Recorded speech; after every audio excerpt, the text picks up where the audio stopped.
HarperCollins presents My Sister's Child by Karen Clarke. Read by Rose Robinson and Philip Bretherton. Prologue. She was so light these days. Bony wrists protruding from her jacket cuffs, her cheekbones too pronounced. There was barely a sound as she hit the water. Only a tiny ripple disturbed the surface. I stared at the canal as if she might burst upwards any minute, hand outstretched. She'd been drinking before we met. I smelt it on her. So much for giving up. Another of her lies. I shouldn't have pushed her so hard, but she came at me fast, and the things she said, her words like knives in my heart. She wouldn't listen. I shivered as the wind picked up, my breathing ragged. How had it come to this? I wasn't a bad person. She brought out the worst in me. My pulse raced as I trained my eyes on the water. How long had it been? Too long. I let out a groan, cold creeping around the back of my neck, settling in my heart.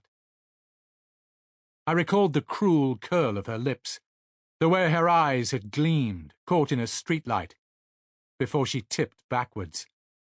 A flash of surprise across her pale face, as though she couldn't believe it.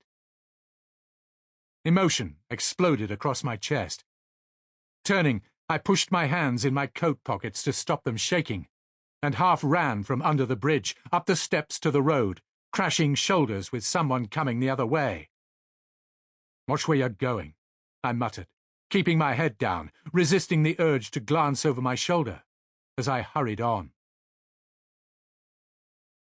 A fox screamed, tearing the silence. Hard to believe I was in the city. Life carrying on. The blare of a car horn made my pulse fly. I snapped my chin lower and tried to breathe evenly. Could I continue as though nothing had happened?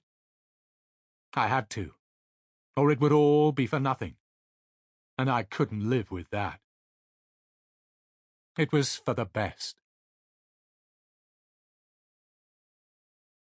Chapter 1. Jess, I'm so sorry about your sister. I nodded at the woman who had spoken. Caroline, a neighbour and so-called friend of my mother's from when we lived in London. A memory of her in our kitchen after Mum died jumped into my head.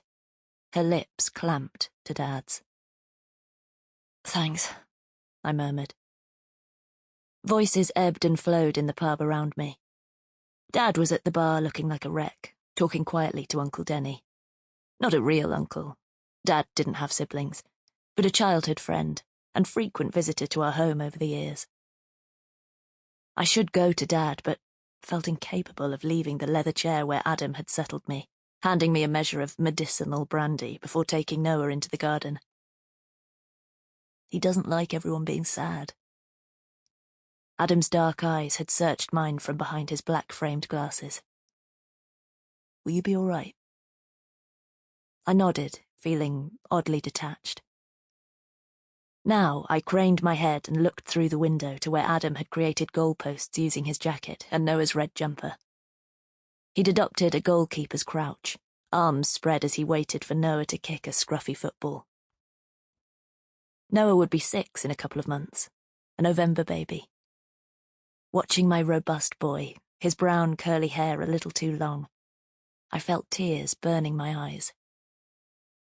He was too young for this. She was too young. I flashed back to my sister's email 2 weeks before she died. Can I come and see you? We need to talk. Rachel. No context, but that was typical. My heart had leapt, questions flooding my mind.